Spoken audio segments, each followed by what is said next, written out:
Bab 066. Setidaknya, dari semua keburukan itu, kamu punya satu saja kebaikan, Adrian.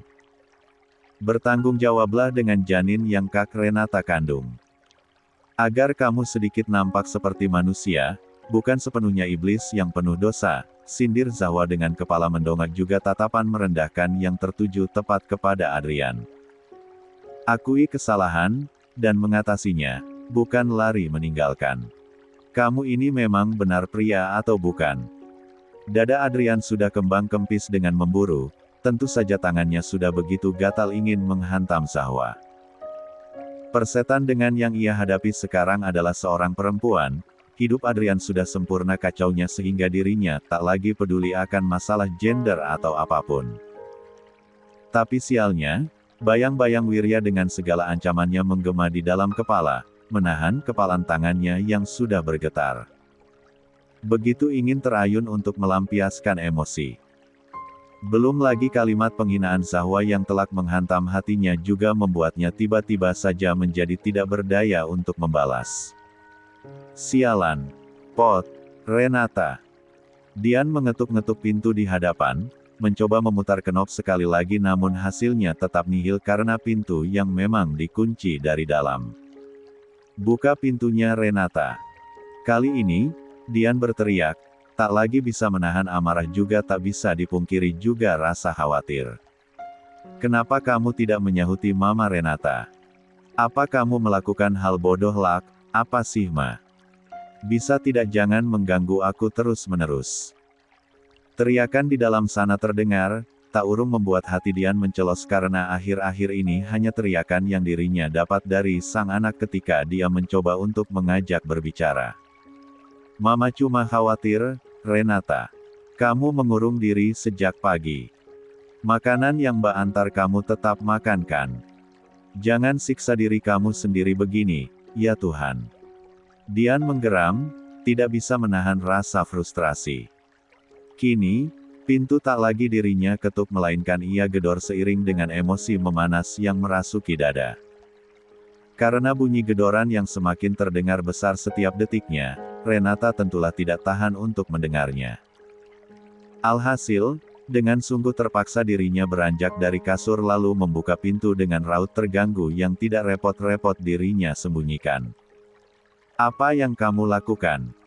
Mama tidak melarang kamu untuk beristirahat sebanyak yang kamu mau tapi jangan menutup pintu kamar begini.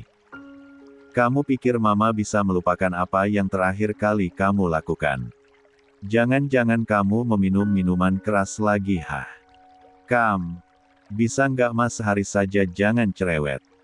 Kepala aku pusing tahu nggak mendengar ocehan Mama setiap hari. Dan bisa tidak kamu jangan berbicara kasar begitu dengan Mama. Jawab Dian dengan suara yang tak kalah tajam. Kamu kacau sekali, Renata. Ya Tuhan. Kenapa anak Mama bisa menjadi begini? Dian berucap tanpa tenaga sambil geleng-geleng kepala, terperangah luar biasa akan kelakuan anaknya sendiri yang begitu keras kepala. Renata berdecak marah, hampir saja menjerit jika saja tak melihat sorot sendu dari Dian. Mendengar ucapan sang ibu juga melihat ekspresinya yang nampak begitu frustrasi, apakah Renata merasa bersalah? Tentu saja jawabannya adalah tidak sama sekali, malahan melihat itu semua hanya semakin menambah tekanan wanita yang nampak begitu pucat itu saja. Apa mau Mama? Hah? Jika hanya untuk mengomeli aku seperti kemarin-kemarin mending Mama sekarang pergi dari kamarku. Aku sudah bersedia untuk tinggal di sini dan menahan kepalaku yang rasanya ingin pecah mendengar Mama mengomel setiap hari. Belum lagi aku bersedia semakin tersiksa dengan mempertahankan kandungan ini lagi-lagi gara-gara Mama yang selalu menggagalkan niatanku untuk menghilangkannya. Apalagi Ma? Hah? Hal menyiksa apa lagi yang ingin Mama lakukan kepadaku? Dian tertegun, membisu dan merasa skakmat dalam sekejap. Mundur perlahan dengan pikiran yang mendadak membeku. Saking kacaunya Renata juga begitu melampaui batas sikapnya yang berapi-api dan sedikit pun tak mau dinasehati, Dian sampai total hilang kata. Hanya bisa menatap terhenyak sang anak yang Sudah begitu sulit untuk dirinya deskripsikan bagaimana keadaannya sekarang. Dian menggeleng lemah sekali lagi, sebuah pertanda menyerah menghadapi sang anak sedang Renata, dengan wajah kerasnya menutup pintu dengan bantingan keras yang makin meremukkan hati Dian sekali lagi. Renata, sudah benar-benar di ambang kehancuran.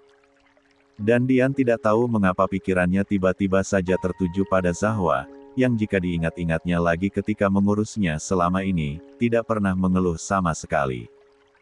Kenapa wajahmu seperti sedang menahan kesal? Wirya menaruh dompet juga kunci mobil di atas meja, mendekat kepada Zahwa yang sekarang sedang fokus dengan laptop di hadapan sambil melepaskan jasnya. Zahwa mengangkat kepala, dan pemandangan Wirya yang sedang melepas jas lalu kemudian membuka dua kancing teratas kemeja hitam yang dipakainya sambil menatap dirinya kontan saja membuat Zahwa berdebar. Bagaimana bisa pergerakan sederhana begitu saja nampak seolah adegan slow motion yang bisa-bisanya memberikan efek mengejang untuk perutnya. Apa? Wirya bertanya agak bingung, masih sibuk dengan kegiatan sepulang bekerjanya. Kali ini pria itu sedang melepaskan jam tangan sambil mengambil tempat untuk duduk di sebelah Zahwa. Mata Zahwa yang sedang terbalut kacamata itu mengerjap-ngerjap lalu menggeleng dengan tatapan yang masih fokus pada Wirya. Sudah 2 hari bertemu dengan pria itu masih membuatnya tidak bisa berpuas diri karena rindu di sudut terdalam hatinya belum terpuaskan. Ada masalah. Wirya mendekat untuk menatap layar laptop Zahwa yang sedang menampilkan laporan penjualan bakery pada hari ini. Susah ya memanage semua ini dari jarak jauh. Jika berbicara begitu, Wirya terdengar seolah seperti seorang atasan yang sedang mempertanyakan kinerja bawahannya. Cek, Zahwa jadi memikirkan pastilah karyawan-karyawan Wirya pernah tidak fokus dengan sang atasan jika saja visual atasannya seperti Wirya ini. Lialah, dulu saja Zahwa ketika pernah magang di kantornya, ketar-ketir sendiri melihat aura yang terpancar dari Wirya, itu juga hanya melihat dari jauh saja. Mas Wirya potong rambut ya? Zahwa malahan salah fokus bertanya, otaknya seolah agak sedikit konslet karena sejak Wirya membuka pintu, yang menguasai dirinya hanyalah rasa keterpesonaan. Ya maklum saja. Zahwa kan sudah lama tidak memperhatikan Wirya sedalam ini. Ya. Iya, jawab Wirya agak kaget di awal karena ditanya apa, Zahwa menjawabnya apa. Dia menyurai rambutnya ke atas sambil tetap memperhatikan layar laptop Zahwa. Ada yang mau dibantu? Karyawan Mas Wirya ada yang pernah suka Mas Wirya gak sih? Lagi-lagi pertanyaan random Zahwa lontarkan. Kali ini, fokus Wirya sudah tertuju sepenuhnya pada perempuan itu. Tidak tahu, jawab Wirya setengah bingung setengah geli. Tidak pernah memikirkan itu sih, ralatnya kemudian. Bibir Zahwa mencebik. Mas Wirya juga wangi terus, pasti banyak yang suka kan. Apalagi Mbak Amanda tuh, masa sih enggak suka Mas Wirya?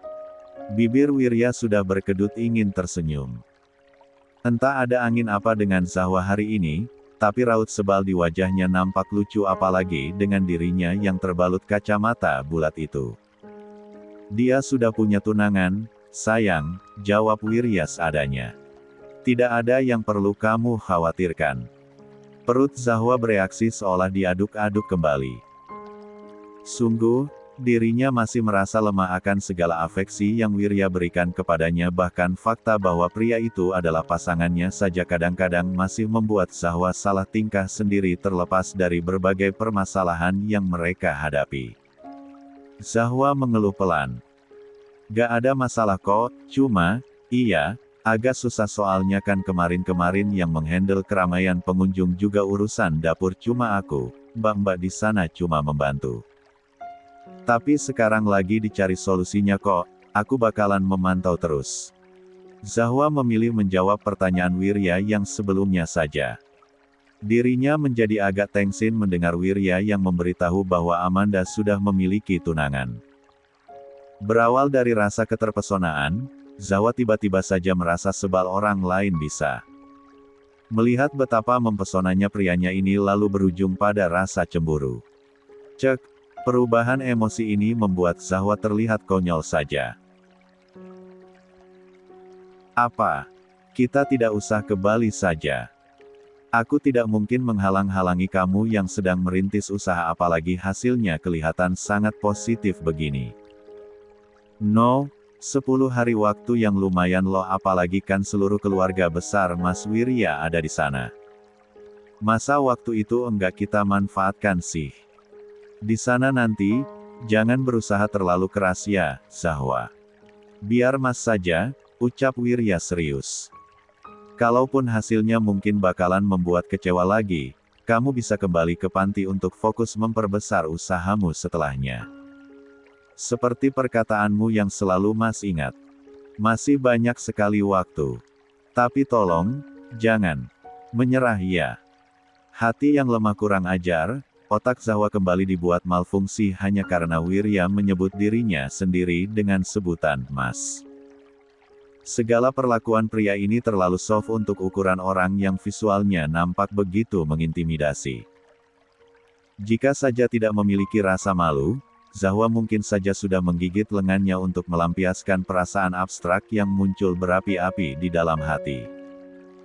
Zahwa mengangguk dengan lamat, hari ini Zahwa sedang tidak ingin membuat suasana hatinya sedih dengan membahas-bahas sesuatu yang berat-berat. Besok saja, hati Zahwa sudah terlanjur campur aduk akan pertemuannya dengan Adrian tadi. Mas Wirya mending mandi deh, istirahat. Kan besok harus berangkat. Pagi. Bau ya. Wirya membaui dirinya sendiri. Mandiin dong. Idih. Zahwa menyeru setengah menjerit, wajahnya langsung memerah begitu saja. Dia tahu Wirya bercanda, dia juga tahu pria itu mungkin saja ingin mengubah atmosfer sedih yang tadi mengelilingi mereka. Tapi kan, tetap saja. Mana ada bau, kan tadi baru aja dipuji wangi terus, keluhnya. Iya. Wirya terkekeh samar. Jangan lucu-lucu dong, keluhnya menggerak-gerakkan ujung kacamata Zahwa yang tersemat di telinga hingga ganggangnya menjadi bergerak naik dan turun. Lucu sekali, kesayangannya Mas. Idih. Zahwa makin menjerit tidak tahan. Geli ah, udah deh, keluhnya mendorong-dorong tubuh Wirya. Yang ada seharusnya Mas Wirya yang jangan bertingkah lucu. Bikin repot hati saja. Batin Zahwa mengeluh. Cot. Lalu lalang turis menandakan bahwa Zahwa dan Wirya sudah sampai di sebuah tempat yang terkenal di seluruh dunia dengan pariwisata pantainya itu. Perut Zahwa rasanya mulas, belum apa-apa saja dia sudah kembali terbayang pertemuannya dengan Giana kemarin. Dihadapkan dengan satu orang yang tidak menyukainya saja, Zahwa sudah terombang-ambing hatinya, apalagi nanti jika dihadapkan dengan keluarga besar Wiryaya. Mau gelato? Mumpung harinya panas. Mau? Jawab Zahwa seadanya. Sejak tadi mereka berdua sama sekali tidak ada yang membahas akan apa yang menjadi tujuan mereka datang ke sini sebab mereka berdua sama-sama tahu bahwa tidak ada yang mudah dari apa yang akan mereka lakukan. 10 hari adalah waktu yang singkat tapi juga dengan jangka hari yang begitu, segala kemungkinan bisa saja terjadi. Zahwa tidak mau mengkhawatirkannya terlalu banyak karena fokusnya sekarang hanyalah pada usahanya untuk memenangkan hati Giana dan keluarga besar Wirya dengan ketulusan juga keseriusan perasaan yang dirinya miliki. Nanti bakalan ada si kembar loh, mereka pasti ingat dengan kamu, ucap Wirya yang sedang merangkulnya Zahwa ini. Mereka sekarang tengah menuju mobil setelah tadi singgah untuk membeli es krim. Zahwa menoleh dengan senyum samar, merasa hangat akan segala perlakuan Wirya yang dirinya tahu sekali sejak tadi bahkan juga kemarin terus-terusan bercanda dengannya atau hanya mengatakan sesuatu yang menyenangkan saja semata-mata hanya agar membuat Zahwa tidak terlalu terbebani. Perlakuan sederhana yang luar biasa manis bagi Zahwa. Dan tentu saja, dia sungguh terbantu akan perlakuan Wirya itu. Asik, aku juga kangen dengan mereka. Pengen banget ketemu lagi. Sepanjang perjalanan menuju villa pun Wirya hanya menceritakan silsilah keluarga besarnya saja, lebih tepatnya si keluarga ibunya sebab Wijaya merupakan anak tunggal. Pun, keluarga Giana juga bukan keluarga seutuhnya karena saudara yang ia punya berasal dari lain ibu karena kakeknya Wirya yang beristri dua namun kata Wirya, mereka tetap keluarga yang harmonis dan memiliki hubungan kekeluargaan yang erat walaupun hidup berjauhan. Setelah menempuh perjalanan 2 jam lebih lamanya, mobil berkelok memasuki area villa yang menjadi usaha sampingan milik Wijaya. Tubuh Zahwa mulai bereaksi, dingin di tangannya bisa Wirya rasakan makanya dia tak henti-hentinya menggenggam juga mengelus tangan itu sedari tadi. Petugas villa mengantar mereka menuju sebuah ruangan, samar-samar dari luar Zahwa bisa mendengar suara-suara obrolan yang nampak begitu ramai dan terdengar hangat sebab gelak tawa yang bercampur di sana. Ketika pintu terbuka lalu Zahwa melihat wajah-wajah yang familiar namun juga beberapanya ada yang terasa asing, mereka semua langsung menunjukkan satu hal yang sama. Keterkejutan. Senyum mereka menghilang dan saat itulah Zahwa tahu, 10 hari ke depan sangat-sangat tidak mudah untuknya. Apa yang kalian lakukan di sini? Keheningan itu langsung pecah ketika Giana bersuara. Raut wajahnya yang tadinya penuh senyum langsung berubah datar. Begitu pula dengan beberapa anggota keluarga yang Zahwa yakin sekali kalau mereka pastilah sudah mengetahui desas-desus hubungannya dengan Wirya. Jangan lupa, Ma. Villa ini dulunya memang punya papa tapi kan kepemilikan sudah aku ambil alih karena aku yang sudah membelinya langsung dari papa. Jawab Wirya dengan suara tenang, dia bahkan menarik pinggang Zahwa agar bisa berdiri lebih dekat dengannya. Sengaja memperlihatkan bahwa hubungan mereka itu memanglah nyata adanya. Jadi, tidak ada salahnya kan kalau aku ada di sini karena villa ini saja adalah hak milikku. Belum lagi aku juga masih bagian keluarga, masa aku tidak datang di pernikahannya Irna? Giana nampak terhenyak akan jawaban berani sang anak. Tapi mama tidak setuju jika kamu membawa dia, Wiryal, sahutnya dengan suara yang meninggi. Ma, Wirya menegur, menahan geraman marah dari suaranya. Kamu merusak suasana bahagia, apa kamu tahu Wirya? Ma, sebegini teganya mama dengan aku. Wirya bertanya frustrasi bercampur marah. Aku baru saja bercerai, baru saja lepas dari keadaan menyiksa yang selama ini dalam diam aku tanggung sendiri. Sekarang, ketika aku sudah benar-benar menemukan kebahagiaanku sendiri, mama dengan teganya masih ingin menyiksa aku lebih banyak lagi begini. Kalimat ucapan Wirya, yang diucapkan dengan lantang namun suara yang syarat akan rasa amarah itu tentulah membuat semakin terdiam semua orang yang ada di meja itu. Selama ini mereka semua mengetahui kalau Wirya adalah pria dengan sosok kepribadian yang tenang dan berwibawa, tak jarang juga mengintimidasi dengan raut wajahnya yang tak terlalu suka berekspresi banyak namun melihat pria itu yang kini seolah tidak mampu menahan amarah tentulah saja mengundang keterkejutan dari mereka. Wirya, sudah. Kita baru tiba di sini, tidak baik jika harus dimulai dengan suasana yang tidak bagus. Wijaya memotong sebelum suasana semakin memanas. Dia mengelus pelan pundak Giana berusaha untuk menenangkannya. Wirya kamu duduk sekarang dan kamu, Irna, antarkan Zahwa menuju kamar tamu yang tersedia. Zahwa yang sejak tadi hanya diam membeku seketika saja menoleh pada Wijaya yang ekspresinya sama sekali tidak bisa dirinya baca namun akibat ucapannya itu, Zahwa tidak bisa menahan perasaan terenyuh yang muncul di dalam hati. Apa barusan? Wijaya membelanya. Irna, yang menjadi alasan terkumpulnya semua orang di tempat ini hanya mengangguk tanpa ekspresi berarti. Dia memberi kode kepada Zahwa agar segera mengikuti langkahnya membuat perempuan itu segera melepaskan diri dari Wirya yang masih merengkuhnya. Melempar senyum tipis juga anggukan samar sebagai kode bahwa dia baik-baik saja lalu dengan agak berlari kecil mengikuti langkah Irna yang sudah berjalan agak jauh di depannya. Mereka melewati jalan setapak dalam keheningan, sepertinya kamar Zahwa nanti akan berbeda dengan tempat keluarga Wirya tadi berkumpul. Selama berjalan, Zahwa hanya masih membisu, begitu pula dengan Irna yang nampak tidak ada keinginan untuk membuka suara.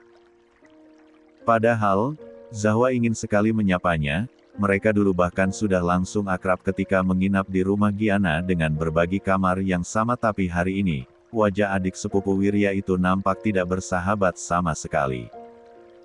Irna berhenti melangkah di sebuah bangunan yang letaknya paling ujung, dia membuka pintu dan lagi-lagi Zahwa hanya bisa menuruti di belakangnya.